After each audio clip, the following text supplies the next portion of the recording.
ஆமென். கரங்களை உயர்த்தி ஹalleluya. வேதத்தை எடுத்துக்கொள்வோம். 2 நாளாகமம் 7வது அதிகாரம். 2 நாளாகமம் அதனுடைய 7வது அதிகாரத்தின் 13-14 வசனங்கள். 2 நாளாகமம் 7வது அதிகாரத்தின் 13-14 வசனங்களை வாசிக்க கேட்கலாம். நான் மழை இல்லாதபடிக்கு வானத்தை அடைத்து அல்லது தேசத்தை அழிக்க வெட்டுக்கிளிகளுக்கு கட்டளையிட்டு அல்லது என் ஜனத்திற்குள் கொள்ளை நோயை அனுப்பும்போது என் நாமம் தரிக்கப்பட்ட என் ஜனங்கள் தங்களை தாழ்த்தி ஜெபம் பண்ணி என் முகத்தை தேடி தங்கள் பொல்லாத வழிகளை விட்டு திரும்பினால் அப்பொழுது பரலோகத்தில் இருக்கிற நான் கேட்டு அவர்கள் பாவத்தை மன்னித்து அவர்கள் தேசத்துக்கு க்ஷேமத்தை கொடுப்பேன். கர்த்தருடைய பரிசுத்த நாமத்துக்கு மகிமை உண்டாவதாக. விசேஷமாய் இந்த வசனம் போன சீசன்ல இருந்து, அதாவது லாஸ்ட் இயர் இந்த கொள்ளை நோய் ஆரம்பிக்கப்பட்ட நாளிலிருந்து அதிகமாய் பார்க்கப்பட்ட, பேசப்பட்ட, ஜெபங்களில் அதிகமாய் பயன்படுத்தப்பட்ட வார்த்தைகளில் ஒன்றுதான் இந்த 2 நாளாகமம் 7:14. கடந்த நாளில் சபையாராய் சேர்ந்து ஜெபித்து கொண்டிருந்த போது இந்த வார்த்தைகளை வைத்து தேவன் ஜெபிக்க வைத்தார். அப்பொழுது அநேக காரியங்களை அதிலிருந்து பேசி கொண்டிருந்தார், உணர்த்தி கொண்டிருந்தார். எனவே இந்த வாரம் இதிலிருந்து தான் கர்த்தர் பேச போகிறார் என்பதை ஆவியிலே உணர்ந்து நிச்சயித்து கொண்டு ஆண்டவர் சமூகத்தில் இந்த வார்த்தைகளை மீண்டும் தியானிக்கவும், ஆமென், அந்த வார்த்தைகளை இப்பொழுது உங்கள் மத்தியிலே பேசவும் தேவன் கிருபை செய்கிறார். கர்த்தருக்கு மாத்திரம் மகிமை உண்டாவதாக. இங்கே தெளிவாய் சொல்லப்பட்டிருக்கிறது, தேசத்துக்கு நான் க்ஷேமத்தை கொடுப்பேன். ஆமென். நான் மழை இல்லாதபடிக்கு வானத்தை அடைத்து அல்லது அதாவது பஞ்சத்தை அது அனுப்பும்போது அல்லது தேசத்தை அழிக்க வெட்டுக்கிளிகளுக்கு கட்டளையிடும் போது அல்லது என் ஜனத்திற்கு கொள்ளை நோயை அனுப்பும் போது, இந்த அனுபவத்தை நோக்கி தான் தேசம் போய்கொண்டிருக்கிறது என்பதில் எந்த சந்தேகமும் இல்லை. இப்படிப்பட்ட ஒரு சிச்சுவேஷன் வரும்போது என் நாமம் தரிக்கப்பட்ட என் ஜனங்கள், அப்ப தேசத்தில் இப்படிப்பட்ட ஒரு சிச்சுவேஷன் வரும்போது அதனுடைய உத்தரவாதத்தை யார் எடுக்க வேண்டும் தெரியுமா? என் நாமம் தரிக்கப்பட்ட என் ஜனங்கள் என்று கர்த்தர் சொல்லுகிறார். இவங்க சரியில்லை, அவங்க சரியில்லை, இவங்க சரியா பண்ணல, அவங்க இருந்திருந்தா நல்லா பண்ணிருப்பாங்க என்று சொல்லி உலகத்தார் பேசுவது போல பேசுவதற்கு அல்ல தேவன் சபையை வைத்திருப்பது. தேசத்தில் ஒரு பஞ்சமோ, தேசத்தில் ஒரு கொள்ளை நோயோ, தேசத்தில் ஒரு அழிவோ வரும்போது என் நாமம் தரிக்கப்பட்ட என் ஜனங்கள், அப்ப உத்தரவாதம் யார் எடுக்கணும்? சபை எடுக்கணும். அப்ப சூழ்நிலையை மாற்றுகிற அதிகாரம் யார்கிட்ட கர்த்தர் கொடுத்திருக்கிறார்? சபையிட்ட கொடுத்திருக்கிறார். சபையின் இடத்துல அவர் நாமம் தரிக்கப்பட்ட அவருடைய ஜனத்தின் இடத்திலே கொடுத்திருக்கிறார். யார் அவருடைய நாமம் தரிக்கப்பட்டவர்கள்? ஆமென். ஏசாயா 44வது அதிகாரம் அதனுடைய 4-5 வசனங்களை வாசிங்கள். அதனால் அவர்கள் புல்லின் நடுவே நீர்க்கால்களின் ஓரத்தில் உள்ள அலரி செடிகளை போல் வளருவார்கள். ஒருவன் நான் கர்த்தருடையவன் என்பான், ஒருவன் யாக்கோபின் பெயரை தரித்துக் கொள்வான், ஒருவன் யாக்கோபின் பெயரை தரித்துக் கொள்வான், ஒருவன் தான் கர்த்தருடையவன் என்று கையெழுத்து போட்டு இஸ்ரவேலின் நாமத்தை தரித்து. கைகளை உயர்த்தி ஆமென் சொல்லுங்க. கர்த்தருடையவன் என்று கையெழுத்து போட்டு, அதை புரியும்படி சொல்ற, புறஜாதியா இருந்த நம்மை தேவன் கிருபையினாலே ரட்சித்து மீட்டு அவரோடு கூட உடன்படிக்கை செய்து கொண்டாரு. அந்த அனுபவத்துக்குள்ள வரும்போது அவன் மேல் கர்த்தருடைய நாமம் எழுதப்பட்டிருக்கிறது, கர்த்தருடைய நாமம் தரிக்கப்பட்டிருக்கிறது. அவரால் மீட்கப்பட்ட, அவரால் தெரிந்து கொள்ளப்பட்ட, அவரால் பிரித்தெடுக்கப்பட்டவர்கள் கர்த்தருடையவர்கள். கர்த்தருடைய நாமம் அவன் மேல் எழுதப்பட்டிருக்கிறது. அப்போ ரட்சிக்கப்பட்ட சபையே, ரட்சிக்கப்பட்ட ஜனமே, மீட்கப்பட்ட ஜனமே, தேசத்தில் இப்படிப்பட்ட காரியங்கள், சம்பவங்கள் நடக்கும் போது தேவன் அன்றே உணர்த்தி இருக்கிறார். என்ன? அவர் நாமம் தரிக்கப்பட்ட ஜனங்கள் அதை உத்தரவாதம் எடுக்க வேண்டும், அதற்கு உத்தரவாதம் எடுக்க வேண்டும். மோசே பார்க்கும்போது தெரியும், அவன் ஜனத்துக்காக தேவனிடத்தில் கெஞ்சுகிறான், தேவனுக்காக ஜனங்களிடத்தில் வைராக்கியமா இருக்கிறான். கீழே ஜனங்க தப்பு பண்றாங்க, மேல போய் இருந்து என்ன ஆண்டவர் இவங்க பண்றதுக்கு இதுவும் வேணும், இதுக்கு அப்புறம் வேணும்னு சொல்லல. யோனா மாதிரி சொல்லல. யோனா பக்கத்தில் நினிவேக்கு வசனத்தை சொல்லிட்டு பக்கத்தில் போய் ஷெட்டு போட்டு பார்த்துட்டு இருக்கிறார். நான் சொல்றது மாதிரி நடக்குதா? நான் சொல்றது மாதிரி அழிவு வரும் நான் சொல்லிட்டேன், அதே மாதிரி நடக்கலைன்னா என்ன கள்ள தீர்க்கதரிசின்னு சொல்லிடுவாங்களே. எடுத்து வீடியோ போட்டு நார் அடிச்சிருவாங்களே, அதனால ஆண்டவரே கொஞ்சமாவது அழிச்சிருங்க ஆண்டவரே, அப்படி பார்த்துட்டு இருந்தார் யோனா. ஆமென். மோசே அப்படி இல்லை. ஆண்டவர் சொல்றார், மோசே என்ன விடு மோசே, நான் எல்லாத்தையும் அழிச்சிடறேன் மோசே, அழிச்சிட்டு நான் உனக்கு உன் கூட உடன்படிக்கை பண்ணி உன்னை பெரிய ஜாதியாக்குறேன். அப்படி சொல்லும்போது மோசே ஜனங்களுக்காக நிற்கிறான், கெஞ்சுறான்.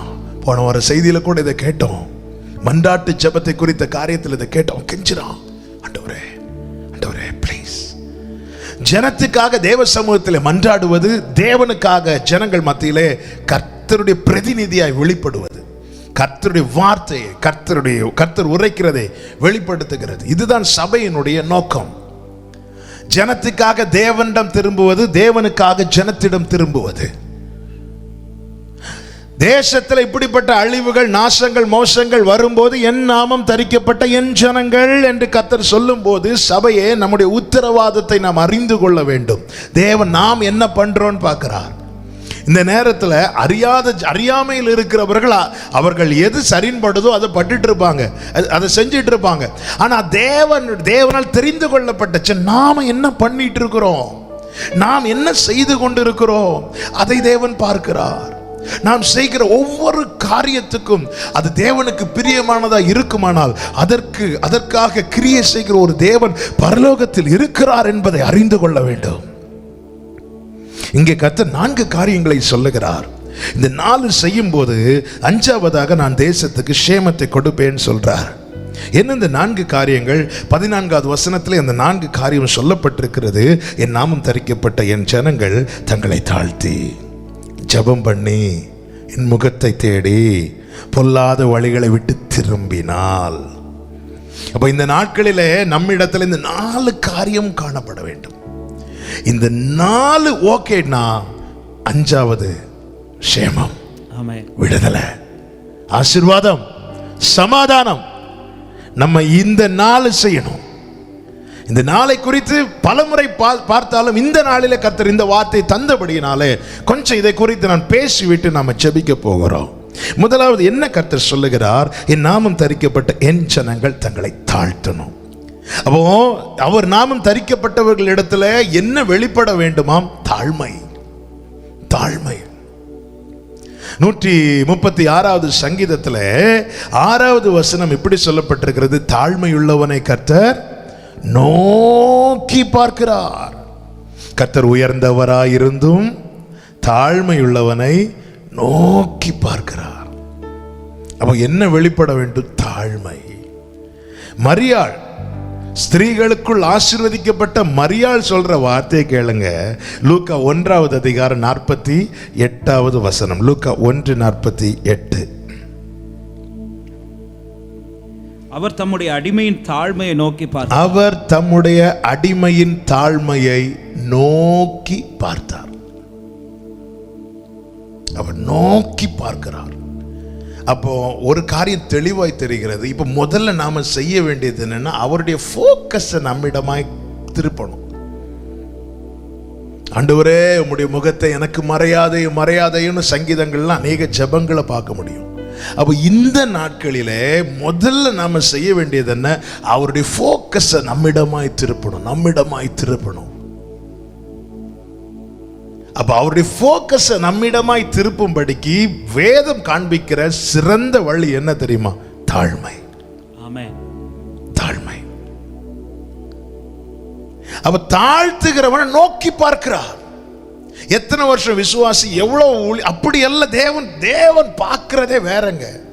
நாம பார்க்கிறது இல்லை, அவர் பார்க்கிறது. நாம நினைக்கிறது இல்லை, அவர் நினைக்கிறது. தாழ்மை என்பது அது தேவ பிள்ளையினிடத்தில் வெளிப்பட வேண்டிய அலங்காரம், தேவனை கவர்ந்து இழுக்கக்கூடிய அலங்காரம் தான் தாழ்மை. வெளிவேஷமாய் தாழ்த்தலாம், ரொம்ப சிம்பிள் ட்ரெஸ் போட்டு காலில் செருப்பு போடாம, அப்படி அது மனுஷ பார்வையில் இவங்கெல்லாம் எவ்வளோ சிம்பிள் தெரியுமா அப்படிங்கிற ஒரு சர்டிஃபிகேட் வாங்கிடலாம். ஆனால் இருதயத்தில் சின்ன மேட்டிமை வச்சுட்டு வெளியே என்னத்தை தான் இப்படி காட்டினாலும் பரலோக பார்வையில் அது தாழ்மையாய் கணக்கிடப்படாது. ஏன்னா வேதம் சொல்லுகிறது, மனுஷனுக்குள்ளிருப்பதை அவர் அறிந்திருக்கிறார். இப்ப நான் உங்ககிட்ட பேசிட்டு இருக்கும்போது எனக்குள்ள என்ன இருக்கிறது என்பதை தான் அவர் முதல்ல பார்க்கிறார். என் நினைவுகளை நீர் தூரத்திலிருந்து அறிகிறேன். அப்ப முதல்ல நம்ம ஜெபிக்கிறதுக்கு முன்னாடி அடுத்த காரியம் ஜெபம் இருக்கிறது. ஆனா ஜெபிக்கிறதுக்கு முன்னாடி நாம எந்த ஒரு ஃபோன் எடுத்தாலுமே முதல்ல ஃபோன் எடுக்கிறீங்க, நீங்க கால் பண்றீங்க, கிரிங் கிரிங்னு ரிங் ஆகும் போதே ஹலோ எப்படி இருக்கீங்க பேச ஆரம்பிப்பீங்களா? இல்ல, இப்போல்லாம் ரிங் ஆகிறதுக்கு முன்னாடி அவங்க நிறைய பேசுவாங்க. இல்ல, வேக்சினேஷன் போடுங்க, தனித்திருங்க, அப்படி இப்படி நிறைய அதெல்லாம் கேட்டுட்டு முடிச்சுட்டு ஒரு 2 ரிங் ஆனதுக்கு அப்புறம் அவங்க எடுப்பாங்க. அட்டன் பண்ணதுக்கு அப்புறம் ஹலோ நம்ம டயல் பண்ணிட்டே பேச ஆரம்பிச்சிருவோமா? இல்ல இல்ல. அப்ப நம்ம ஜெபிக்கிறதுக்கு முன்னாடி நாம கவனிக்க வேண்டிய விஷயம் என்ன தெரியுமா? அவருடைய ஃபோக்கஸ் என்னிடமா திருப்பணும், அவருடைய ஃபோக்கஸ் என்னிடமா திருப்பணும். அதுக்கு நான் என்ன செய்யணும்? எத்தனை பாட்டு பாடணும்? 3 பாட்டு, 3வது பாட்டு கொஞ்சம் ஸ்பீடா பாடணுமா? இல்ல, என்ன செய்யணும்? ஆமென், தாழ்த்தணும். தாழ்மையுள்ளவனை நோக்கி பார்க்கிறார், தாழ்மையுள்ளவனை நோக்கி பார்க்கிறார். தாழ்த்தணும். நீதிமொழிகள் 3:34 சொல்லப்பட்டிருக்கிறது, தாழ்மை உள்ளவர்களுக்கு அவர் கிருபை அளிக்கிறார். இந்த கிருபைன்னு வந்துட்டனால அந்த இடத்துல நம்ம தகுதி அவுட் ஆயிட்டுல, நம்ம தகுதிக்கு ஏற்றார் போல கிடைக்கிறது கூலி. அப்ப நான் என்னை தாழ்த்தும் போதே அங்கே தேவன் என்னுடைய தகுதியை பார்க்கவில்லை, என்னுடைய தாழ்மையை தான் பார்க்கிறார். தாழ்த்தாம ஜெபிக்கிறோம்னா தேவன் நம்முடைய தகுதியை பார்ப்பார். தகுதியின் அடிப்படையில் நாம கேட்கிற காரியங்களுக்கு ஒண்ணுமே கிடைக்காது. தாழ்த்தி ஜெபிக்கும் போது தேவன் நம்ம தகுதியை பார்க்கல, தாழ்மையை பார்க்கிறார், கிருபையை கொடுக்கிறார். Hallelujah. Hallelujah. Hallelujah. Thank you, Holy Spirit. Amen. Thank you, Holy Spirit. எசேக்கியா ஜெபம், நான் உமக்கு முன்னாடி எப்படி நடந்தேன் என்பதை நினைத்தருளும். அவன் தன்னுடைய தகுதியை வெளிப்படுத்தி ஜெபம் பண்றான். ஜெபம் பண்ணிட்டு விட்டுருந்தான்னா உண்மையிலே ஆண்டவர் ஆயுசு நாட்டில் கூட்டியிருப்பாரான்னு தெரியாது. ஆனா அடுத்து அவன் செஞ்சது என்ன தெரியுமா? அழுதுட்டான். ஒரு ராஜா அழுறானாலே அவன் தாழ்த்திட்டான் அர்த்தம். அழுதுட்டான். கொஞ்சம் சொல்ல ஆரம்பிச்சான். ஆண்டவர் நான் அப்படி பண்ண இப்படி பண்ண சொல்ல ஆரம்பிச்சுட்டு அதுக்கு மேல பேச முடியல. வேதம் சொல்லுகிறது மிகவும் ஜெபித்தான் என்றல்ல, மிகவும் அழுதான். ரொம்ப அழுதுட்டான். ஒரு ராஜாங்க உயர்ந்த ஸ்தானத்தில் தேவன் வைத்திருக்கிறார், ரொம்ப அழுறானாலே தாழ்த்திட்டார் அர்த்தம். ஆண்டவர் சொல்லிட்டார், அவன் விண்ணப்பத்தை கேட்டேன், உன் கண்ணீரை கண்டேன். தாழ்மையுள்ளவனை நோக்கி பார்க்கிறார். அவன் அழல என்ன கேட்டுட்டே இருப்பார். சொல்லு, நீ சொல்லு, நீ எதுவும் சொல்லுவ, இதுக்கு மேலேயும் சொல்லுவ. ஆனா அவன் சுவர்புறமா திரும்பி ஆள ஆரம்பிச்சதும் அப்படி பார்த்துட்டார். தாழ்மையுள்ளவனை நோக்கி பார்க்கிறார். ஜெபிக்கிறதுக்கு முன்னாடி அவருடைய போக்கஸ் நம்மிடமாய் திருப்பணும். தானியேல் பாருங்கள், 9வது அதிகாரம். அவன் ஜெபிக்க ஆரம்பிக்கிற காரியங்கள் அங்கே சொல்லப்பட்டிருக்கிறது. கொலு மண்டபத்தில் அவனுக்கான உயர்ந்த ஸ்தானத்தில் அவனை தேவன் வைத்தாலும் தேவ சமூகத்தில் தேசத்துக்காக ஜெபிக்கிறதுக்கு முன்னாடி அவன் என்ன செய்தான்? 3வது வசனத்தை வாசிக்க. நான் உபவாசம் பண்ணி ரெட்டிலும் சாம்பலிலும் உட்கார்ந்து தேவனாகிய ஆண்டவரை ஜெபத்தினாலும் விண்ணப்பங்களினாலும் தேட என் முகத்தை அவருக்கு நேராக்கி. சாம்பல்ல உட்கார்ந்து ஜெபிக்க ஆரம்பிக்கிறான். அவனுக்கு பதில் கிடைக்கிறது. 10வது அதிகாரத்திலும் ஜெபிக்கிறான். 21 நாள் உபவாசித்து ஜெபிக்கிறான். அந்த ஜெபத்தின் முடிவிலே தூதன் வந்து சொன்ன வார்த்தையை கேளுங்கள். 10-12 வாசியுங்கள். அப்பொழுது அவன் என்னை நோக்கி தானியேலே பயப்படாதே. தானியேலே இந்த வார்த்தையை நல்லா கவனிக்கணும். தானியேலே பயப்படாதே, நீ அறிவை அடைகிறதற்கும் உன்னை உன்னுடைய தேவனுக்கு முன்பாக சிறுமைப்படுத்துகிறது. உன்னை உன்னுடைய தேவனுக்கு முன்பாக சிறுமைப்படுத்துகிறதற்கும் உன் மனதை செலுத்தின முதல் நாள் துவக்கி உன் வார்த்தைகள் கேட்கப்பட்டது. இந்த வார்த்தை என்ன ஒரு வெளிச்சத்தை காட்டுது பாத்தீங்களா? எப்பத்திலிருந்து தானியேலே உன் ஜெபம் கேட்கப்பட்டது தெரியுமா? உன்னை உன்னுடைய தேவனாகிய கர்த்தருக்கு முன்பாக சிறுமைப்படுத்துறதற்கு நீ உன் மனதை செலுத்தின பாத்தியா? அது துவக்கி உன் வார்த்தை கேட்கப்பட்டது. ஆமென். அப்ப நான் எவ்வளவு நேரம் ஜெபிச்சாலும் எப்பத்திலிருந்து என் ஜெபம் கேட்கப்படுமா? நான் எப்போ என்னை தாழ்த்தி நான் ஜெபிக்க தொடங்குறேனோ அப்பத்துல இருந்து தான் என் ஜெபமே பரலோகத்துல ரெக்கார்ட் ஆகுது. ஆமென். தானியேலே, நீ உண்மை உள்ளவன் தான், நீ விசுவாசி தான், நீ பரிசுத்தம் உள்ளவன் தான், மாசு அற்றவன் தான், எதிரிகளுக்கு கூட குற்றம் சாட்ட முடியாதவன் தான், எல்லாம் ரைட்டு தான். ஆனா எப்பத்திலிருந்து உன் ஜெபம் கேட்கப்பட்டது தெரியுமா? நீ உன் தேவனாகிய கர்த்தருக்கு முன்பதாக நீ உன்னை சிறுமைப்படுத்தினாயே, உன்னை தாழ்த்தின அப்பத்திலிருந்து அந்த முதல் நாள் துவங்கி உன் வார்த்தைகள் கேட்கப்பட்டது. உன் வார்த்தைகளின் நிமித்தம் நான் வந்தேன். அப்ப தாழ்மை உள்ளவனிடத்திலிருந்து வெளிப்படுகிற ஜெபத்துக்கு ஏற்ற பதில் பரத்திலிருந்து வரும். ஆமென். பரத்திலிருந்து வரும். தேவனுக்கு முன்பாய் இந்த தாழ்மை ரொம்ப அவசியம். 2 நபர்களை நான் உங்க மத்தியில சொல்ல விரும்புகிறேன். ஒருவன் ஆகாப், இன்னொருவன் இயேசு கிறிஸ்து ஜெபத்தை குறித்து சொன்ன உமையில வந்த பரிசேயன்.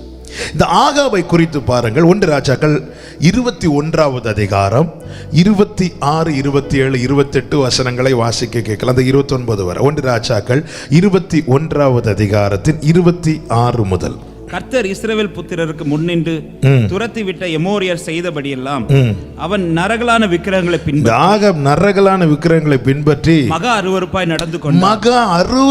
நடந்து கொண்டான். ஆகாப் இந்த வார்த்தைகளை கேட்டபோது தன் வஸ்திரங்களை கிழித்து தன் சரீரத்தின் மேல் ரெட்டை போர்த்து கொண்டு உபவாசம் பண்ணி, அதாவது தீர்க்கதரிசியை கொண்டு கர்த்தர் பேசுறார். ஆமென். 24 வசனம், ஆகாபின் சந்ததியில் பட்டணத்திலே சாகிறவனை நாய்களும் வெளியிலே சாகிறவனை ஆகாயத்து பறவைகளும் தின்னு சொல்லி கொடுமையான வார்த்தைகள். ஏன்னா அவ்வளவு அருவருப்பான காரியத்தை செஞ்சுட்டான்.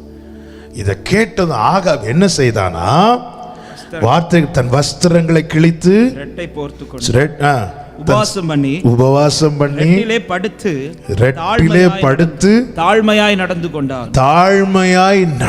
கொண்டான். அப்பொழுது கர்த்தருடைய வார்த்தை திஸ்பியனாகிய எலியாவுக்கு உண்டாயிற்று.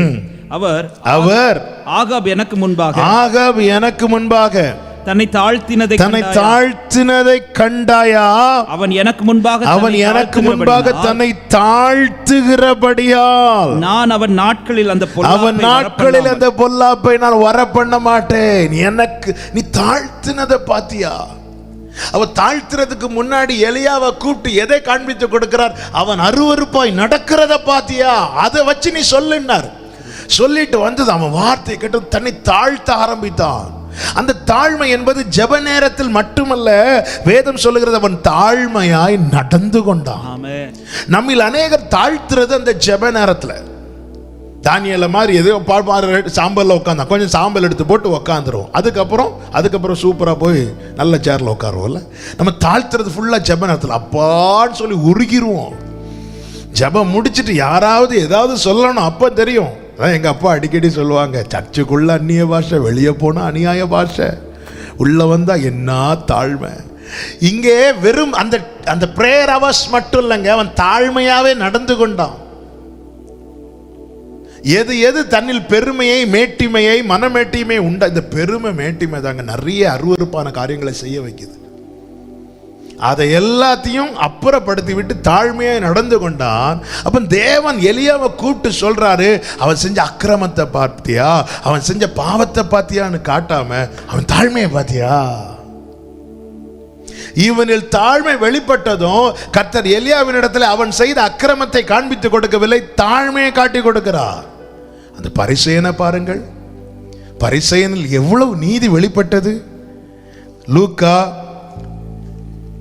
18வது அதிகாரம் அந்த பரிசேயனில் என்ன வெளிப்பட்டது? 11வது வசனத்தை வாசிங்கள். பரிசேயன் நின்று, தேவனே, நான் பரிகாரர், அநியாயக்காரர், விபச்சாரக்காரர் ஆகிய மற்ற மனுஷரை போலவும் இந்த ஆயக்காரனை போலவும் இராததினால் உம்மை ஸ்தோத்தரிக்கிறேன். வாரத்தில் 2 தரம் உபவாசிக்கிறேன். சம்பாத்தியத்தில் எல்லாம் சமபாகம் செலுத்தி வருகிறேன் என்று தனக்குள்ளே ஜெபம் பண்ணான்.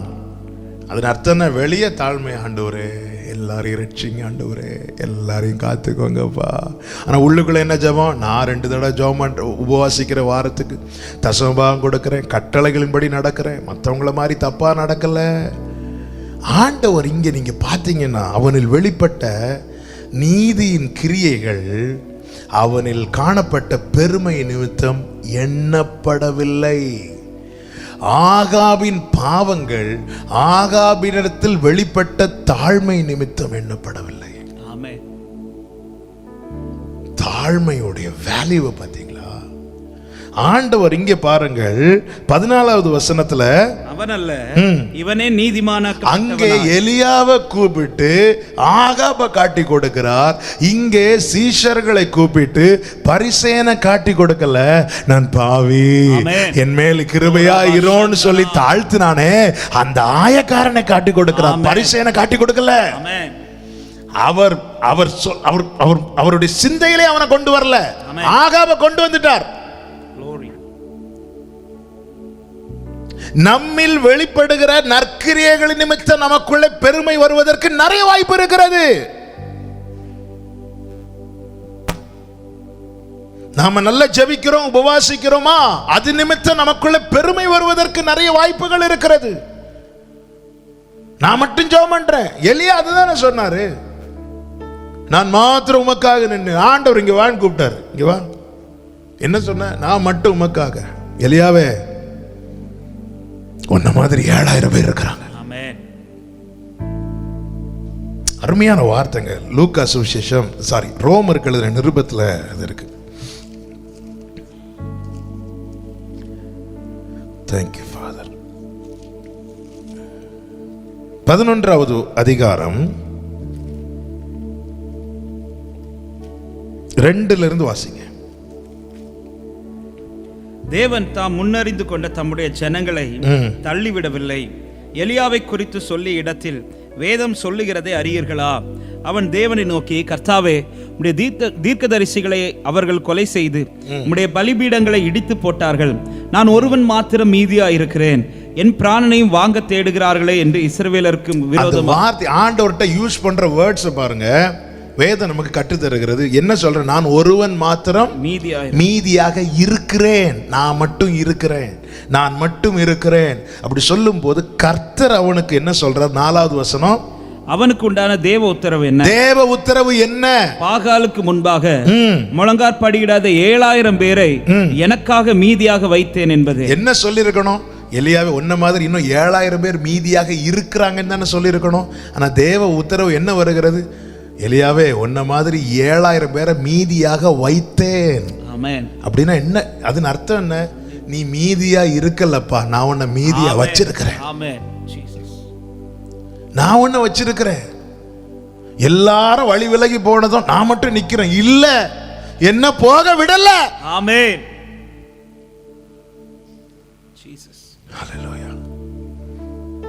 2 வருஷத்துக்கு முன்னாடி ஜெபத்தோட்டத்தில் ஒரு யூத் கேம்பில் கர்த்தருடைய வார்த்தையை கொடுக்கும்படி நான் தம்பி எல்லாம் போயிருந்தோம்.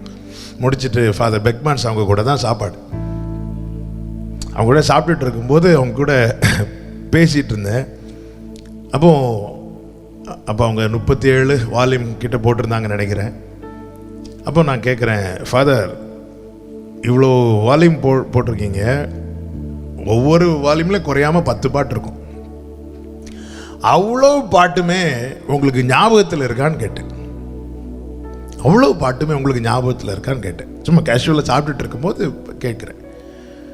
உடனே ஃபாதர் பெக்மான்ஸ் அவர்கள் என்னை பார்த்துட்டு சிரிச்சுட்டு ஒரே வார்த்தை சொன்னாங்க, அவர் அவ்வளோத்தையும் ஞாபகத்தில் வச்சிருக்கிறாருப்பா இல்லை அப்படின்னாரு. ஆமாம், எனக்கு ஞாபகத்தில் இருக்கு, அவ்வளோதான், இவ்வளோதான் ஆன்சர். இப்படி தான் சொல்லணும்ல. ஞாபகத்தில் இருக்கா? ஆமாம், ஞாபகம் இருக்கு. பட் அவங்க வெளிப்படுத்தின வார்த்தை என்ன அப்படின்னா, அவர் என் ஞாபகத்தில் வச்சிருக்கிறார். இங்க எலியா என்ன சொல்றாருன்னா, நான் மீதியா இருக்கிறேன். ஆண்டவர் சொல்றாரு, நான் மீதியா வச்சிருக்கிறேன். எப்பா நான் சொல்லுவாங்க, எப்பா எனக்கு வந்துச்சு, நான் தப்பிட்டேன், தப்ப விட்டார்.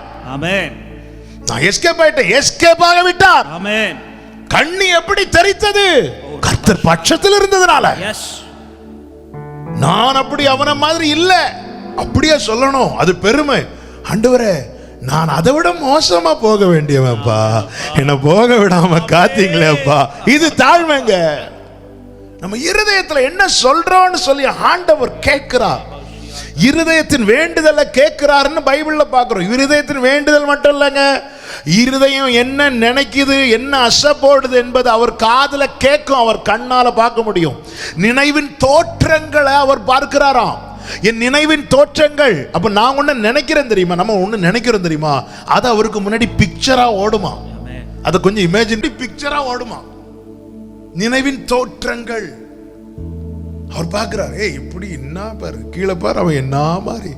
இப்ப நான் தப்பான காரியங்கள், இன்னொருத்தங்களுக்கு விரோதமான காரியங்களை நான் நினைக்கிறேன்னு வைங்களேன், நினைச்சிட்டீங்க உங்க முன்னாடி ஒயிட் அண்ட் ஒயிட் போட்டுட்டு பயங்கரமா அன்பாயிரங்கள் அப்படி இப்படின்னு பேசிட்டு இருக்கும்போது ஆண்டவருக்கு முன்னாடி உங்களுக்கெல்லாம் நாங்க பண்ற இந்த லைவ் உங்க முன்னாடி ஓடிட்டு இருக்கும்போது அவருக்கு முன்னாடி இதுக்குள்ள இருக்கிற லைவ் ஓடிட்டு இருக்கும் பாரு. ஹல்லேலூயா. தேவன் எதிர்பார்க்கிற தாழ்மை நம்மில் வெளிப்படும் போது வேற எதையும் அவர் பார்க்கல. எலியாவை கூப்பிட்டு சொல்றார், அவன் தாழ்த்தினதை கண்டாயா. நம்மில் வெளிப்படும் தாழ்மை என்பது எவ்வளவு பெரிய அழிவிலிருந்து நம்மை காக்கிறது தெரியுமா, எவ்வளவு பெரிய ஆபத்திலிருந்து நம்மை காக்கிறது தெரியுமா. நினிவே பட்டணத்தார் அனைவரும் ராஜா உட்பட அத்தனை ஜனங்களும் உபவாசத்தோடு தங்களை தாழ்த்தினார்கள். மிருகங்களுக்கு கூட தண்ணி கொடுக்கல. அந்த தாழ்மை பெரிய அழிவில் இருந்து 40 நாள், அந்த 40 நாள் அவர்களில் வெளிப்பட்ட தாழ்மை அத்தனை வருடம் அவர்கள் செய்த பாவத்துக்கு தக்கதான தண்டனையை வரவிடாதபடிக்கு தேவ கிருபையை கொடுக்க வைத்தது. ஆகாப் தாழ்த்தின போது அவனை காட்டி கொடுக்கிறார், இங்க பார்ப்பா. ஆனா அந்த பரிசேயன் அத்தனை நீதியின் கிரியைகளில் அவனுக்கு காணப்பட்ட பிறகும் அவனில் உண்டான பெருமை தேவன் அவனை காட்டி, அவன் அல்ல, அவனை பார்க்காதன்றார், அவனை பார்க்காத இவனை பாருன்றார், ஆயக்காரனை காட்டி கொடுக்கிறார். அது தெளிவா தெரியுது. நான் என்னதான் ஊழியம் பண்ணாலும் சரி, டெய்லி ஊழியம் பண்ணாலும், எத்தனை மீட்டிங் நடத்தினாலும் என்னில் தாழ்மை இல்லை என்றால் நீங்க பாப்பீங்க, நீங்க 1000 பேர் பாப்பீங்க, அவர் பார்க்க மாட்டார். நாம செய்யற காரியத்தை 10 பேர் பார்க்கணும்னு நினைக்கிறோமே, நான் செய்யற காரியத்தை முதல்ல அவர் பார்க்கிறாரா, அவர் பார்க்கிறாரா. என்னில் தாழ்மை இல்லை என்றால் அவர் என்ன பார்க்கவே மாட்டார். அந்த பரிசை அப்போ 2 நாள் உபவாசித்து பிரயோஜனம் இல்லையே. அப்ப இவ்வளவு நீ தசமமா கொடுக்கிற, வாரத்துக்கு 2 நாள் உபவாசிக்கிற, எல்லா கற்பனைகளை கை கொள்ளுகிற, அப்படி இருந்தோம் அவர் ஒன்று பார்க்கவே இல்லைன்றார். ஏன் அந்த பெருமை? நம்ம எந்த அளவுக்கு நம்ம நற்கிரியைகள் வெளிப்படுகிறதோ அதிலும் அதிகமா தாழ்த்தணும். முதல் படியிலிருந்து கீழே விழுந்தா ஈஸியா எழும்பிடலாங்க, 50வது படியிலிருந்து கீழே விழுந்தா ரொம்ப கஷ்டம். தேவன் உயர்த்த உயர்த்த உயர்த்த என்னை நான் தாழ்த்தி உம்மை உயர்த்தி, என்னை நான் தாழ்த்தி உம்மை உயர்த்தி, உம்மை நான் ஆராதிப்பேன். Thank you Lord. உம்மை நான் ஆராதிப்பேன். அநேகரை லிஃப்ட்ல போக விடுறார், ஆனா உங்களை நடத்தி ஸ்டெப்ஸ்ல தான் போக விடுறாரா. நீங்க போய் சேர்றதுக்கு கொஞ்சம் லேட் ஆகும், ஆனா சரியா நடத்துறாருன்னு அர்த்தம். லிஃப்ட்ல ஏறி 1 தட்டினா 5வது மாடியில போய் நிக்கும்ல, லிஃப்ட்ல ஏறி கிரவுண்ட் ஃப்ளோர்ல இருந்து 5 தட்டினா 5வது மாடியில போவோம். 2ல என்ன இருக்கு, 3ல என்ன இருக்கு, 4ல என்ன இருக்கு தெரியாது. ஆனா ஆண்டவர் என்னண்டவர் அவங்கள சர்ன்னு உயர்த்திட்டீங்க, என்ன போய் ஒவ்வொரு ஸ்டெப்பா நடக்க வைக்கிறீங்களா. ஏன்? நீ கடந்து வந்த பாதையை திரும்பி பார்க்கணும். அப்பதான் தாவீது அப்படிதானங்க நடத்தினார். சாலமோனை லிஃப்ட்ல விட்டார்ல, தாவீது ஸ்டெப்ஸ்ல விட்டார். சாலமன் கடைசியில பொசுக்குன்னு விழுந்துட்டான். ஆனா தாவீது வாழ்க்கையில வீழ்ச்சி வந்தாலும் திரும்ப எழும்பிட்டான். ஏன்னா தூக்கி விடுற கர்த்தர் இருந்தா விழுந்து போன தாவீதின் கூட அரைச்ச நான் திரும்ப எடுப்பித்து கட்டுவேன். அல்லேலூயா. என்னாண்டவர் அவங்க எல்லாம் என் கூட படிச்சவங்க, என் கூட இருந்தவங்க எல்லாம் திடீர்னு வந்துட்டாங்க. திடீர்னு என்னை இப்படி சுத்த விடுறீங்களா ஆண்டவரே. தேவன் விரும்புகிற தாழ்மை. பவுல் வாழ்க்கையில் அந்த முள்ள கொடுத்துட்டு இருக்கட்டுன்றார். இந்த முள் என்னை விட்டு நீங்கும். என்ன சொல்லியிருக்கணும்? நான் நீக்கிறேன்பா, இல்லை நான் கொஞ்ச நாள் பொறுத்துக்கோ நீக்கிறேன். ஒண்ணுமே என் கிருபை போதும். கிருபை போதும்னு சொன்னா என்ன அர்த்தம்? அது எவ்வளவு குத்துதோ தாங்கிறதுக்கு கிருபையை தாரேன். இந்த முள் இருக்கும், இந்த முள் இருக்கும். ஏன் பவுல் நான் என்னை உயர்த்தாத படிக்க. அதன் அர்த்தம் என்ன? நான் அப்போஸ்தலர்கள் எல்லாரை விட அதிகமாய் பிரயாசப்பட்டாலும் நான் தான் உயர்த்திட்டேன்னா அந்த பிரயாசம் எல்லாமே ஒன்னெல்லாம் போயிடும். தாழ்த்தணும். இரண்டாவது, என் நாமம் தரிக்கப்பட்ட என் ஜனங்கள் தங்களை தாழ்த்தி ஜெபம் பண்ணி. அநேகர் தாழ்த்துவாங்க, ஆனால் ஜெபிக்க மாட்டாங்க. தாழ்த்துவாங்க, ரொம்ப தங்களை ரொம்ப சிம்பிள் ஆக்கிடுவாங்க. இருதயத்தில் இந்த தாழ்மை வரும்போது பிறரை குறித்து நம்ம ரொம்ப எண்ண மாட்டோம். அந்த கொஞ்சம் இந்த அதாவது இன்னொருத்தங்க மேலே எனக்கு பொறாமை வருதுனால எனக்குள்ள தாழ்மை இல்லைன்னு அர்த்தம். அதான் உண்மை. இன்னொருத்தங்க மேலே பொறாமையோ எரிச்சலோ கொஞ்சம் கஷ்டம் அப்படி வந்துட்டுனாலே எனக்குள்ள தாழ்மை இல்லைன்னு அர்த்தம். தன்னைத்தான் தாழ்த்துகிறவன் பிறர் உயர்வில் சந்தோஷப்படுவான். கொஞ்சம் நம்ம வெளியே காட்ட மாட்டோம். அவன் இந்த பரிசேன மாதிரி தான், தனக்குள்ளே நம்ம ரெகுலரா யூஸ் பண்ற நிறைய வார்த்தைகள் உண்டு. என்ன தெரியுமா? உங்களுக்கு எல்லாம் என்ன,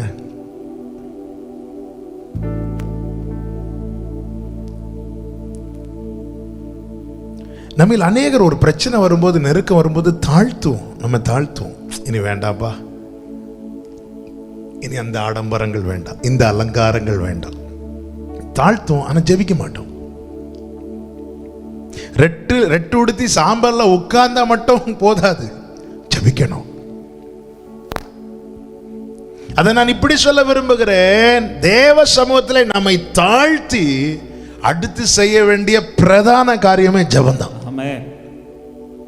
2 நாளாக 33வது அதிகாரத்தின் 11 முதல் வாசிக்க கேட்கலாம். மனாசேயை குறித்து, எசேக்கியாவின் மகன் மனாசேயை குறித்து சொல்லப்பட்ட வார்த்தை. 2 நாளாக 33:11 முதல். ஆகையால் கர்த்தர் அசீரியா ராஜாவின் சேனாபதிகளை அவர்கள் மேல் வரப்பண்ணினார்.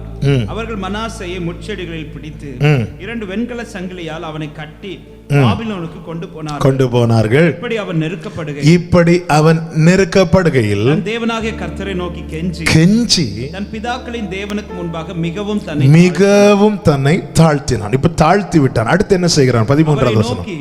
அவரை நோக்கி அவன் விண்ணப்பம் பண்ணி கொண்டிருக்கும் போது அவர் அவன் கெஞ்சுதலுக்கு இறங்கி அவன் ஜெபத்தை கேட்டு அவனை திரும்ப எருசலேமில் உள்ள தன்னுடைய ராஜ்யத்திற்கு வரப்பண்ணினார். கர்த்தரே தேவன் என்று அப்பொழுது மனாசே அறிந்தான். தாழ்த்தின பிறகு அவன் என்ன செய்கிறான்? அவரை நோக்கி ஜெபித்தான் என்றல்ல, விண்ணப்பம் பண்ணி கொண்டிருந்தான். பதில் கிடைக்கிறது வரை ஜெபம் பண்ணிட்டு இருக்கிறான். தாழ்த்தி விட்டு நாம பண்ற ஜெபம் என்பது வெறும், அதாவது சபையா சேர்ந்து ஜெபிக்கும் போது நம்ம ஸ்பெஷலாக அந்த டேஸை நம்ம மென்ஷன் பண்ணுவோம். 3 days prayer, 5 days prayer, 21 days prayer, 1 month prayer, அப்படி பண்ணுவோம். ஆனால் பர்சனல் ப்ரேயரில் நான் சொல்லுகிறேன், இயேசுவின் நாமத்தில் இந்த வார்த்தையை நல்ல கவனமாக கேளுங்க. அப்போ ஒரு காரியத்திலிருந்து வெளியே வரணும். இப்போ தேவ சமூகத்தில் நம்ம தாழ்த்தி விட்டோம். தாழ்த்தி விட்டு 2 நாள் ஜெபம் பண்ணி பார்ப்போம், பதில் வரலையே, அந்த ஜெபத்தை விட்டுறோம். அப்படி அல்ல, ஜெபம் பண்ணி கொண்டிருக்கிற போது, விண்ணப்பம் பண்ணி கொண்டிருக்கிற போது, அப்போ ஜெபத்தை முடித்த பிறகு அல்ல, பதில் கிடைக்கிறது வரை ஜெபத்தை முடிக்க கூடாது. தானியேல் பாருங்கள், அவன் ஜெபித்து கொண்டிருந்த போது பதில் வந்துச்சு. தானியேல் 9வது அதிகாரம், 9வது அதிகாரத்தின் அதனுடைய 21வது வசனம். அப்படி நான் ஜெபம் பண்ணி கொண்டிருக்கும் போதே முதல் தரிசனத்திலே நான் கண்ட புருஷனாகிய கேப்ரியல் வேகமாய் பறந்து வந்து அந்தி பலியின் நேரமாகிய வேளையில என்னை தொட்டான். 23வது வசனம். நீ மிகவும் பிரியமானவன், ஆதலால் நீ வேண்டிக் கொள்ள தொடங்கின போதே கட்டளை வெளிப்பட்டது. அது இன்னும் சொல்லணும்னா, அவன் ஜெபிக்கிறத முடிக்கிறதுக்கு முன்னாடி வார்த்தை. அவன் தேவ பதில் கிடைக்கிறது வரை ஜெபத்தை முடிக்க கூடாது. நம்ம ஜெபம் பண்ணி பார்த்தோம், ஏப்ரல்ல ஜெபம் பண்ணோம், மேல ஜெபம் பண்ணோம், சரி நடக்கல, சரி நீ கொஞ்சம் அமைதி இருப்போம். இல்ல, அவரை அமர்ந்திருக்க விடாதிருங்கள். என் நாமம் தரிக்கப்பட்ட என் ஜனங்கள் தங்களை தாழ்த்தி ஜெபம் பண்ணணும். ஒவ்வொருவருக்கும் பர்சனலா ஜெப அனுபவம் உண்டாகணும், காணப்படணும். எல்லாரும் தாழ்த்துவோம், ஆனா எல்லாரும் ஜெபிக்கிறவங்களா இருக்க மாட்டோம். அது அவங்க ஜெபம் பண்ணுவாங்க, அது அதுக்குன்னு கிருபை பெற்றவங்க. எல்லாரும் ஜெபிக்கணுங்க. என் நாமம் தரிக்கப்பட்ட லேவியர்கள் என்று சொல்லவில்லை, ஆசாரியர்கள் என்று சொல்லவில்லை, என் ஜனங்கள் என்றார். இந்த வார்த்தையை நான் சொல்லும்போது இன்னும் ஒரு ஸ்டெப் உங்களுக்கு ஒரு பலனுக்காக சொல்றேன். நாம ஒவ்வொருவரும் ஜெபிக்கிறவர்களாய் மாறும்போது நமக்காக ஜெபிக்கிறதுக்குன்னு தேவன் ஆட்களை ஏற்படுத்துவார். ஆமென். மோசே கர்த்தருடைய சமூகத்தில் நிற்க மலையில் ஏறுகிறான், கரங்களை உயர்த்தி நிற்க. அவனுக்கு சப்போர்ட்டா கர்த்தர் ஆரோனையும் ஊரையும் போக வைக்கிறார். அவன் அந்த கை தளரும் போது அவர்கள் தாங்கி பிடிக்கிறார்கள்.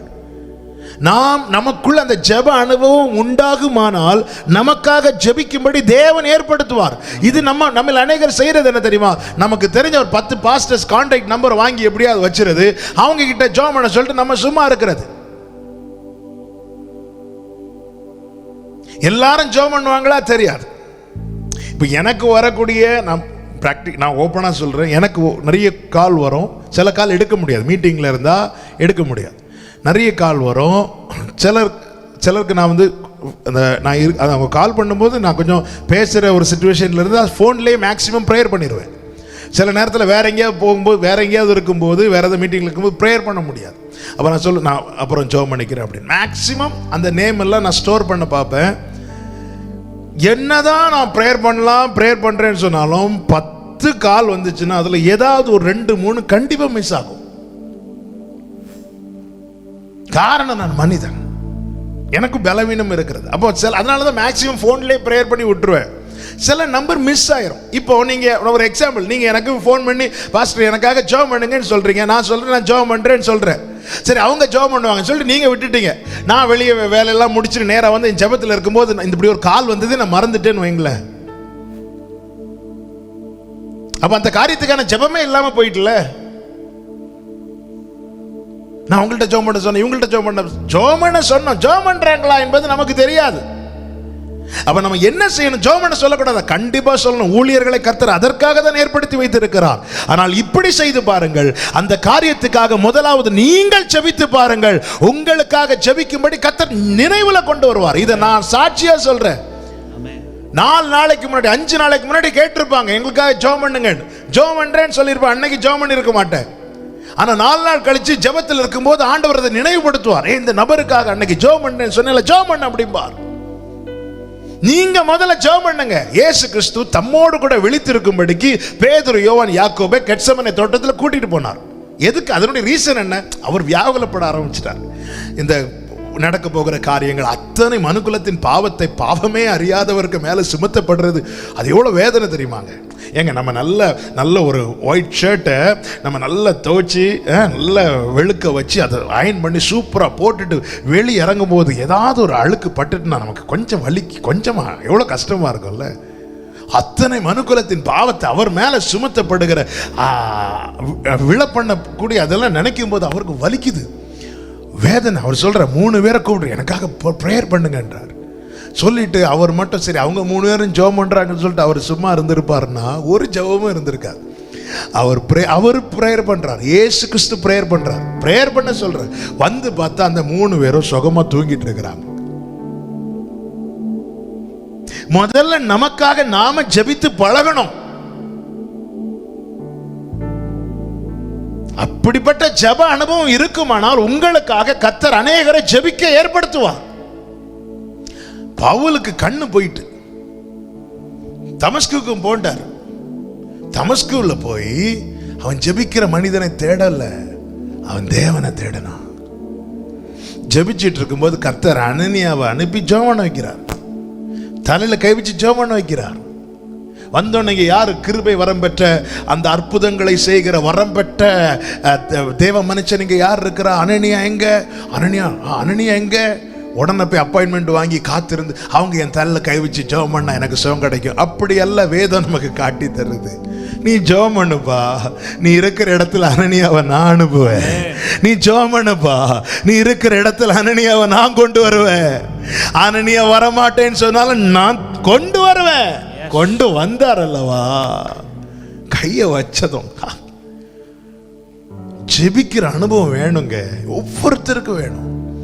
இயேசுவின் நாமத்தில் சொல்றேன், அநேகர் ஆண்டவர் நினைவில் கொண்டு அதாவது நான் நினைத்து ஜெபிக்கிறேன்னு சொல்ல மாட்டேன். ஆண்டவர் நினைவில் கொண்டு வந்து ஜெபிக்க வைப்பார். உங்களுக்கு பர்சனல் பிரேயர் ஆண்டவர் கொண்டு வருவாருங்க. அவர் மறக்க மாட்டார். அவர் நம்மை நினைத்திருக்கிறார். ஆனா எனக்கு அந்த ஒவ்வொருத்தருக்கும் அந்த பர்சனல் பிரேயர் இருக்கணும்.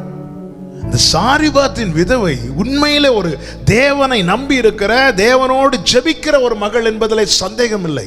காரணம், எலியாவினிடத்தில் என்ன சொன்னார்? நான் அவளுக்கு கட்டளையிட்டு இருக்கிறேன், உன்னை போஷிக்க முடியும். அப்போ ஆண்டவரோடு பேசுகிற அந்த அனுபவம் உள்ளவர்கள், அப்படிப்பட்டவர்களை போஷிக்கிறதற்காக எலியாவை கொண்டு போயிட்டார்ல. கேரித்து ஆற்று மட்டும் ஆற்று தண்ணீர் வற்றாமல் இருந்திருந்தா, காகம் சாப்பாடு கொண்டு வருது நிக்காம இருந்திருந்தா, எலியா போறது கொஞ்சம் சந்தேகம் இருக்கலாம். எல்லாத்தையும் ஸ்டாப் பண்ணிட்டு எலியா ஓட விட்டார். நான் பல முறை இதை சொல்லியிருக்கிறேன். ஒரு நாள் அதிகாலையில், சில வருஷத்துக்கு முன்னதாக அதிகாலையில் சொப்பனத்தில் ஒரு சில சபை விசுவாசிகளை கர்த்தர் காண்பித்து கொடுக்கிறார். ஆமாம், அவங்க கொஞ்சம் ஒரு இக்கட்டான நிலையில் இருக்கிறாங்க. அவங்க கிட்ட நான் சொல்லலை, அது இப்படி சொல்லக்கூடாது. காரணம், அது நம்ம தேவனிடத்தில் ஜெபிக்கிறதுக்காக காண்பித்து கொடுக்கிறது.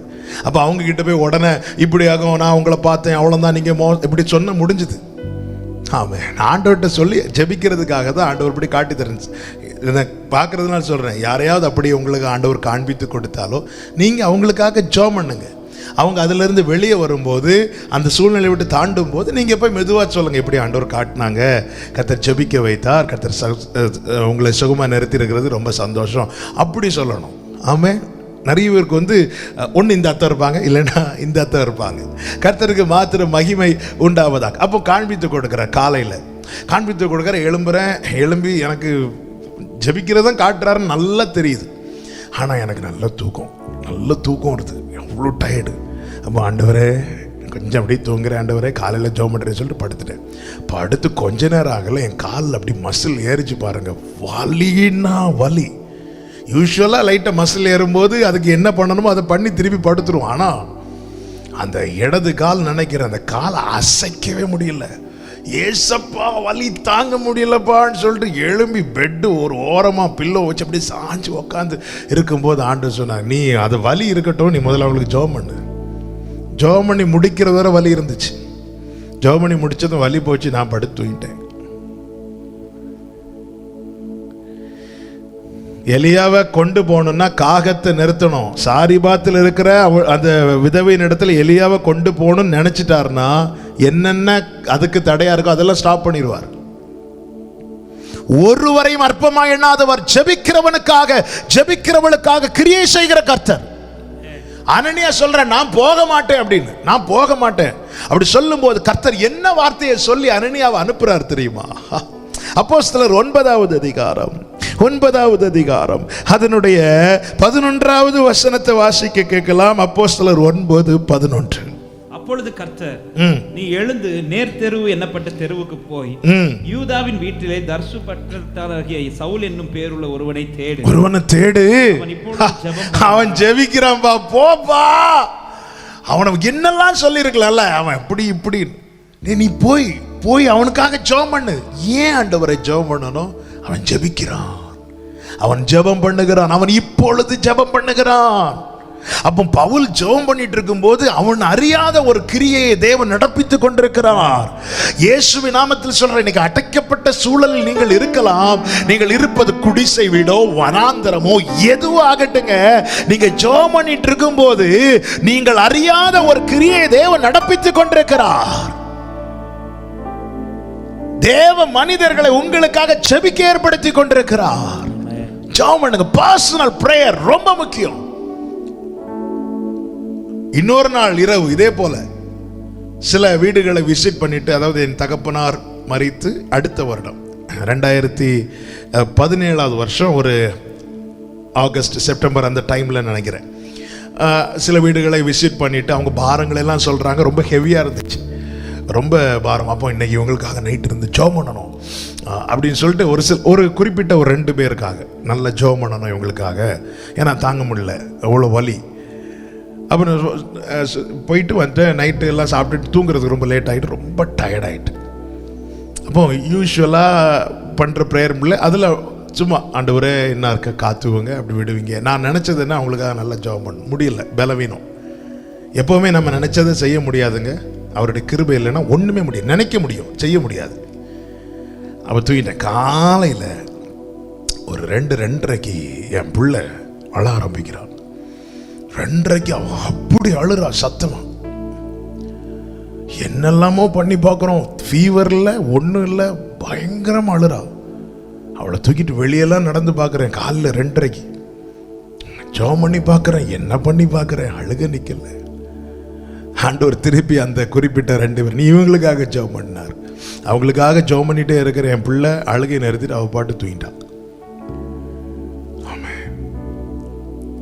நான் எதுக்கு இதை சொல்கிறேன்னா, நீங்கள் உண்மையிலே கர்த்தரை நோக்கி ஜெபிக்கிறவங்களா இருப்பீங்கன்னா, உங்களுக்காக எனக்காக ஜெபம் பண்ணுங்க நீங்கள் 10 பேர்கிட்ட சொல்லாமல் இருந்தாலும் உங்களுக்காக ஜெபிக்கும்படி கர்த்தர் தேவ மனிதர்களை ஏற்படுத்துவார். இயேசுவின் நாமத்தில் இதை சொல்கிறேன், இதை செஞ்சு பாருங்க. நீங்கள் ஜெபம் பண்ணுங்க, அவன் ப்ரேயர் ஆட் ஆகிட்டே இருக்கு. போன வருஷம் பேசின ஒரு செய்தி நீங்கள் கேட்டிருப்பீங்க, ஞாபகம் இருக்கும். அந்த கானானிய ஸ்திரீ இயேசுவை நோக்கி கூப்பிடுறாருல்ல, இயேசுவை நோக்கி கூப்பிடுறா, ஜெபத்துக்கு பதில் வரல. இப்போ சீஷர்களும் அவளுக்காக இயேசுவின் இடத்துல வராங்க. அவள் கூப்பிட்டுட்டே இருக்க, அவளை அனுப்பி விடுங்க. அவள் கேட்டாளா சீஷர்கள்ட்ட, பேதுரு எனக்காக பேசுங்க, யோவானே எனக்காக பேசுங்க, யாக்கோபே இல்லை. அவள் தனியாக கூப்பிட ஆரம்பிக்கிறா. ஆண்டவர் பிரேயருக்கு ஆட்களை கூட சேர்க்கிறாருங்க. பவுல்கிட்ட சொல்றார், கொரிந்து பட்டணத்தில் கொஞ்சம் பிரச்சனை ஆக போகுதுன்னு தெரிஞ்சதும் பவுலுக்குள்ளே பயம் வந்ததும் பவுல் சொல்றாரு, பயப்படாம பேசு, இந்த பட்டணத்தில் எனக்கு அநேக ஜனங்கள் உண்டு. நீ யாரும் இல்லாதவன், யாரும் இல்லாதவள் இல்லை. நீ தேவனை தேவனை நோக்கி ஜெபிப்பது உண்மையானா உனக்கு முகம் எலியாவே, உனக்கு தெரியாத ஏழை எப்படி எலியாவே கர்மேல் பர்வதத்தில் நின்ன தெரியுமா? 7000 பேரை உனக்காக நான் ஜெபிக்க வைத்து கொண்டிருந்தேன். நான் இப்படி சொல்ல விரும்புகிறேன், ஜெபிக்கிறவனுக்கு தேவன் ஜெப பங்காளர்களை கொடுப்பார். ஜெப பங்காளர்களை கொடுப்பார். அநேகரை உங்களுக்கு நீங்க உங்க ரெகுலர் பிரேயர் நீங்க பண்ணி பாரு. இயேசுவின் நாமத்தில் இதை சொல்றேன். நீங்க தினம் கர்த்தரை தேடுறவங்களா இருங்க. உங்களுக்காக அநேகரை ஜெபிக்கும்படி தேவன் ஏற்படுத்துவார். முகம் அறியாதவர்கள் எத்தனை பேர். ஆமென் சொல்லுங்க. நேரம் போய்விட்டது. அடுத்து 2 காரியத்தை வேகமா சொல்றேன். தாழ்த்தி என் நாமம் தரிக்கப்பட்ட என் ஜனங்கள் தங்களை தாழ்த்தி ஜெபம் பண்ணி முகத்தை தேடணும். அது என்ன? ஜெபம் பண்ணி முகத்தை தேடுறதுன்னா என்ன? முகத்தை தேடுவது என்பது அவருடைய பிரசன்னத்தை நாடணும். சிம்பிளா புரியும்படி சொல்றேன். 4 வாலிபர்கள் அந்த திமிர்வாதக்காரனை கட்டில தூக்கிட்டு வராங்க. அதாவது தங்களுடைய ஜெப பாயிண்ட் தூக்கிட்டு வராங்க, பாரத்தை தூக்கிட்டு வராங்க. தூக்கிட்டு நேரம் வராங்க. வரும்போது இயேசு வீட்டுக்குள்ள இருக்கிற சுற்றிலும் ஜனங்கள் இருக்கிறாங்க. இப்போ என்ன ஆச்சு தெரியுமா? உள்ள போக முடியல. இப்போ அவங்க 2 ஆப்ஷன் இருக்கு. ஒன்று, கூரையை பிரித்து இறக்கி வைக்கணும், இல்லைன்னா வந்த வழியாகவே திருப்பி போகணும். இந்த வந்த வழியாய் திருப்பி போகிற நிலையில் தான் இன்னைக்கு நம்ம அநேகர் இருக்கிறோம். எப்படி? நிறைய காரியங்களை ஜெபம் என்கிற அந்த கட்டில வச்சு தூக்கிட்டு வரோம். வந்து தேவ சமூகத்தில் கொண்டு வந்துட்டு திருப்பி அப்படியே தூக்கிட்டு போறோம். இல்லை, அவருடைய பிரசன்னத்தை நாடணும். அதுக்கு வெயிட் பண்ணணும். எடுத்தது ஆண்டவரை அப்படி இப்படிலாம் சொல்லிட்டு திருப்பி போகும்போது அதே கட்டில திருப்பி அப்படியே தூக்கிட்டு போறது, கொண்டு வந்தது போலவே கொண்டு போறது, திருப்பியும் கொண்டு வர்றது, திருப்பியும் கொண்டு போறது. பிரசன்னத்தை தாவீது சங்கீதம் 27 அருமையா சொல்றாரு. 7 முதல் 9 வரை உள்ள வசனங்கள். கர்த்தாவே, நான் கூப்பிடுகிற சத்தத்தை நீர் கேட்டு எனக்கு இறங்கி உத்தரவு அருளி செய்யும். அப்போ ஜெபிக்கிறார். நான் கூப்பிடுறேன், எனக்கு இறங்கி எனக்கு உத்தரவு அருளி செய்யும் அப்படி சொல்லிட்டு அடுத்த வசனம், என் முகத்தை தேடுங்கள் என்று சொன்னீரே, முகத்தையே தேடுவேன் என்று என் இருதயம் உம்மிடத்தில். அப்போ ஜெபிக்க வருகிறவன், ஜெபத்திலே அமருகிறவன், ஜெபிக்கும்படியான காரியங்களை சொல்லும் போது அந்த இடத்துல நாம் தேட வேண்டிய பிரதான காரியம் என்ன? தெய்வ பிரசன்னம். அதுக்கு வெயிட் பண்ணணும், காத்திருக்கணும். இவர்கள் என்ன செய்கிறார்கள்? அந்த திமிர்வாதக்காரனை சுமந்து கொண்டு வருகிறார்கள். உள்ளே கொண்டு போக முடியவில்லை. அநேக தடைகள் இருக்கிறது. இவர்கள் எப்படியாவது அவருடைய ஃபோக்கஸ் என்ன? இயேசுவுக்கு முன்னாடி இவனை வச்சா போதும், மீதி அவர் பார்த்துப்பார். இதுதாங்க அவர் முகத்தை. நீங்க வந்தால் போதும். ஹல்லேலூயா. நான் பாடும், நீர் வந்தால் சூழ்நிலை மாறுமே. அப்ப அவருடைய அந்த தேடல் இருக்கணும், தேடல் இருக்கணும். ஹல்லேலூயா. நீர் வந்தால் சூழ்நிலை மாறுமே, முடியாததும் சாத்தியமாகுமே. தேவ சமூகத்தில் அவருடைய பிரசன்னத்துக்காய் காத்திருக்கணும். அவர் வரணும். நல்ல கவனிங்க, சகையு வீட்டுல இயேசு வந்ததுக்கு அப்புறம் ரட்சிப்பு வரல. ஆமாவா இல்லையா? எப்ப ரட்சிப்பு வந்துச்சு? அவன் வேண்டாதது அகற்றினதுக்கு அப்புறம். அவர் உள்ளே வருவதற்கு எது தடையா இருக்குதோ அதை மாற்றினா கர்த்தர் வந்தார், ரட்சித்தார், இந்த வீட்டுக்கு ரட்சிப்புனார். அவன் தெய்வ பிரசன்னத்தை அனுபவிக்க என்ன தடையா இருக்கு? எது தடையா இருக்குன்னு தெரியுமா? முதல் தடை நேரம். முதல் தடை நேரம். அது என்ன நேரம்? அது என்ன நேரம்னா, நாம செட் பண்ற டைம். இன்னைக்கு ஒரு half an hour ஜெபம் பண்ணுவோம், 30 நிமிஷம். அவர் 31வது நிமிஷம் வரும்போது நாம இருக்க மாட்டோம். முதல் தடையே நேரம் தான். ஹல்லேலூயா. முதல் தடையே நேரம் தான். நம்ம செட் பண்ற டைமுக்குள்ள அவர் வரணும், என் ஜெபத்தை சொல்லணும், போகணும். நோ,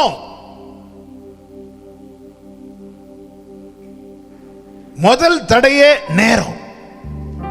நேரம் தான் தடை.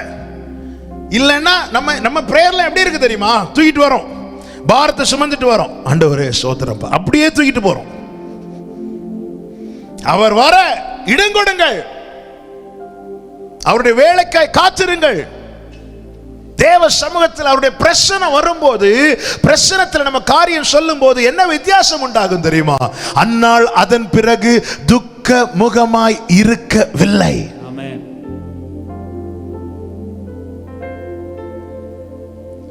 வீட்டில இருந்து அது அண்ணாள், அவளுடைய புருஷன் எவ்வளோ சொல்றான், அவளும் சொல்ற, அழுது பார்க்கிறான். துக்கம் அதிகரிக்க தான் செய்தது தவிர துக்கம் குறையல.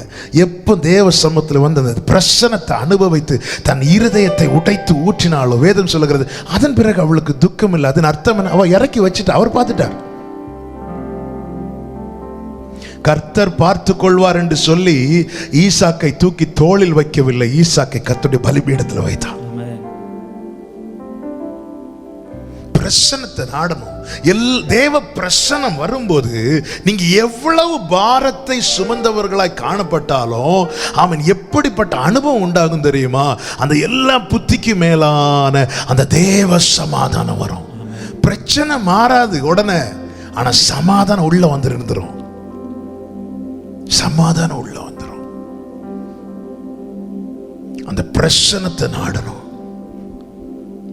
ஆண்டவரே வரும். நமக்கு முதல் தடை நேரம். ரெண்டாவது தடை என்ன தெரியுமா? நாம மற்ற காரியங்களுக்கு கொடுக்கிற அந்த பிரையாரிட்டிஸ். அதாவது நம்ம ஜெபத்தில் இருப்போம், திடீர்னு போன் வரும்போது இப்படி பார்ப்போம். போச்சு. நேற்று செய்தி கேட்டிருப்பீங்க, பேதுரு பார்வை மாத்தினதுமே விசுவாசம் எல்லாமே போயிட்டு. விசுவாசத்துல தான் இறங்கி நடக்கிறான், ஆனா போக்கஸ் மாறினதும் அவனுக்குள்ள இருந்த அத்தனையும் போயிட்டு. ஜெபிக்க உட்காரும் போது தயவு செய்து போனை சைலண்ட்ல போட்டு தள்ளி வைங்க. கிளாக்க உங்க முன்னாடி வைத்து நம்ம சேர்ந்து ஜெபிக்கும் போது அது ஒரு ஒழுங்கும் கிரமமா நடக்கணும். அதனால் பர்சனல் ப்ரேயர் நான் சொல்லிட்டு இருக்கிறேன். அந்த பிரசன்னத்தை நாடணும். அது 10 நிமிஷமா இருக்கலாம், அரை மணிக்கூரா இருக்கலாம், 1 மணிக்கூரா இருக்கலாம், 2 மணிக்கூரா இருக்கலாம்.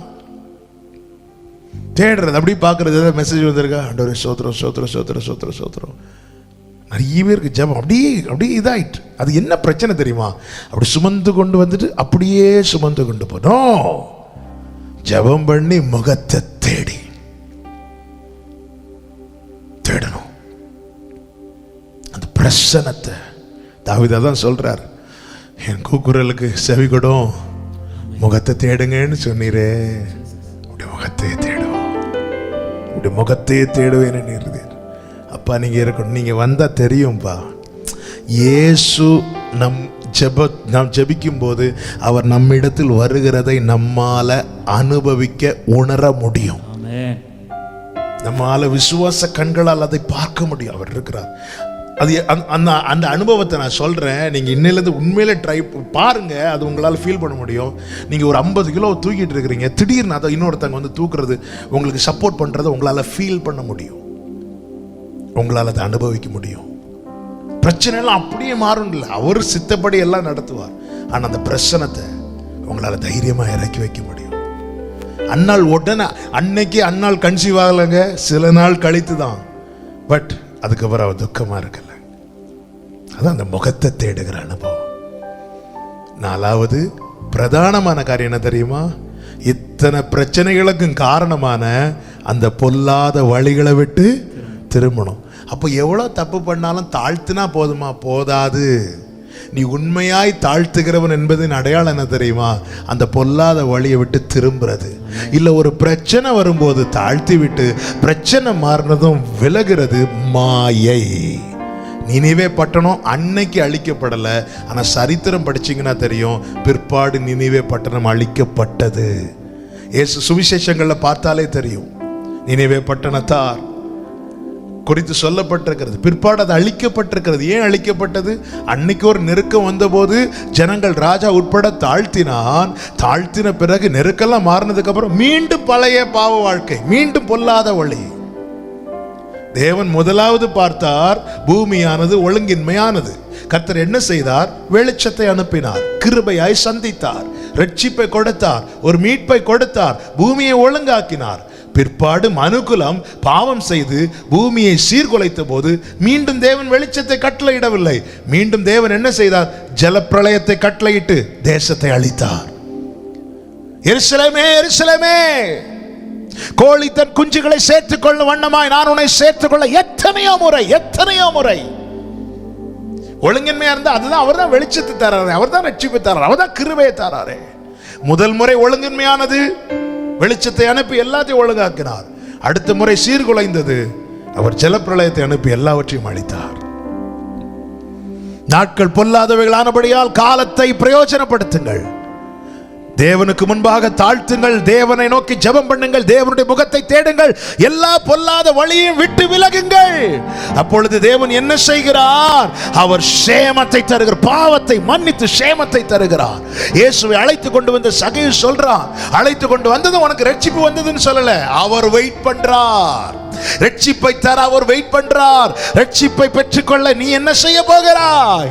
தேசத்தை விடுவிக்க அவர் வெயிட் பண்றார். தேசத்துக்கு சேமத்தை தர வெயிட் பண்றார். இந்த கொள்ளை நோக்கி முற்றுப்புள்ளி வைக்க அவர் வெயிட் பண்றார். சபையே, அவர் நாமம் தரிக்கப்பட்ட ஜனமே, நீ என்ன செய்ய போகிறாய்? என்ன செய்து கொண்டிருக்கிறாய்? பொல்லாத வழியை விட்டு திரும்பு. கர்த்தருக்கு முன்பாக உன்னை தாழ்த்து. கர்த்தரை நோக்கி ஜெபம் பண்ணி அவருடைய பிரசன்னத்தை வாஞ்சித்து கேளு, அவருடைய முகத்தை தேடு. கர்த்தர் எல்லா கிரமத்தை மன்னித்து தேசத்துக்கு சேமத்தை தருவார். எல்லாரும் கண்களை மூடி தேவ சமூகத்தில் தாழ்த்தி, தகப்பனே அப்பா, உங்க நாமம் எங்களுக்கு தரிக்கப்பட்டிருக்கிறது, உமக்கு பிரியமாய் நடக்க தானியேலை போல உங்க சமூகத்தில் எங்களை தாழ்த்த, பவுலை போல உம்மை நோக்கி ஜெபிக்க, தாவீதை போல உம்முடைய முகத்தை தேட, சகைவை போல பொல்லாத வழிகளை விட்டு திரும்ப எங்களுக்கு உதவி செய்யும். ஒரு 5 நிமிடங்கள் பிரேயர் டைம்ல யாரும் கமெண்ட் பண்ணக்கூடாது. பிரேயர் முடிச்சு உங்களுக்கு என்ன போடணும்னு தோணுச்சோ அதை போடுங்க. பிரேயர் டைம்ல நீங்க ஜெபம் பண்ணணும். பார்க்க அநேகருக்கு வாய்ப்புகள் வசதிகள் இருந்தும் பார்க்க முடியல. இன்னைக்கு சில பிரதிகூலங்கள் மத்தியில் உங்களை பார்க்க வச்சிருக்கிறாருன்னா இந்த வார்த்தை நீங்க கேட்கணுங்கிறதுக்காக நீங்க ஜெபம் பண்ணுங்க. கை கூப்பியோ, கைகளை உயர்த்தியோ, முழங்காற்படியிட்டோ, எழுந்து நின்றோ தேவ சமூகத்தில் உங்களை விட்டு கொடுத்து, ஆண்டவரே உண்மையான தாழ்மை எங்களில் வெளிப்படும். உண்மையா ஜெபிக்கணும் ஆண்டவரே, உண்மையாய் உங்க முகத்தை தேடணும். ஒரு சீசன் சேஞ்ச் இல்லாண்ட ஒரு லைஃப் டைம். இனி இந்த பொல்லாத வழி வேண்டாம். எனக்கும் விக்கிரகத்துக்கும் என்ன என்று எப்ராயிம் சொல்லுவான் என்று சொல்லப்பட்டது போல இனி அந்த பாவம் வேண்டாம்.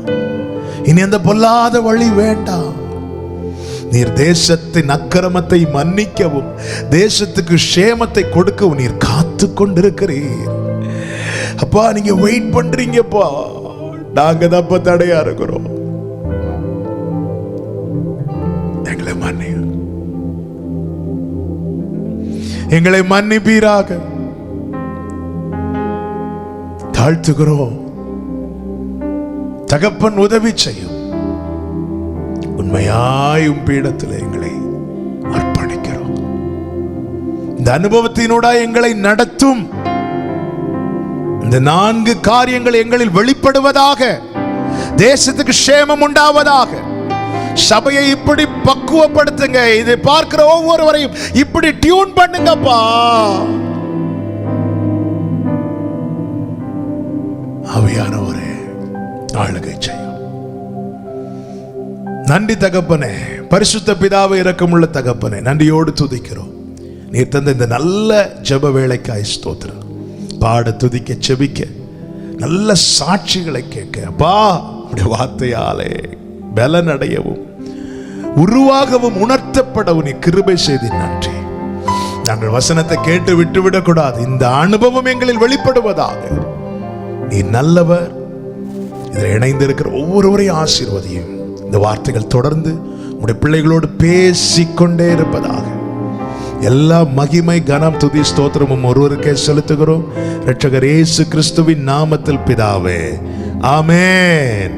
என் ஆத்துமாவே கர்த்தரை ஸ்தோத்திரி, முழு உள்ளமே பரிசுத்த நாமத்தை ஸ்தோத்திரி. என் ஆத்துமாவே கர்த்தரை ஸ்தோத்திரி, கர்த்தர் செய்த சகல உபகாரங்களை மறவாதே. ஆமென், ஆமென். ஹல்லேலூயா. God bless you. கர்த்தர் உங்களை ஆசீர்வதிப்பார்.